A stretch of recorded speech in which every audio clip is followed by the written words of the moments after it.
regiezitting governo wordt dia 20 te continua contra o homem GS. Lo que está passa é que o advogado de sua esposa, é dama, é partner, também vai aguentar para motivo que o advogado entregar bezwaarschrift contra a dagvaarding. É advogado que decisão de corte riba a dagvaarding. Não está de acordo com a dagvaarding de a senhora C. van der Dey. Dus está assim que o caso de governo, a regiezitting contra GS continua, pero door que o Hof apone a fecha para behandelen o bezwaarschrift, mas depois, yori palei, nós não conseguimos yori com a regiezitting. Pero a regiezitting contra a senhora C. van der Dey, está continua, maneira nós temos decisão de Hof riba a bezwaarschrift. Com outra palavra, Ministério Público está quieto vai riba lá a mesma posição que está tem antes.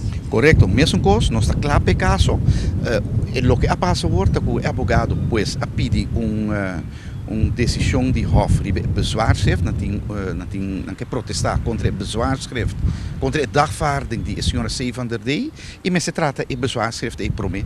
Pensei só C. van der Dey, no caso não vai poder tratar de governo agora, pero caso contra GSI, e caso contra C. van der Dey também, pero fecha mais depois, maneira nós uma decisão de Hof. Lo que vai suceder ora tem influência de outra maneira riba zitting inhoudelijk?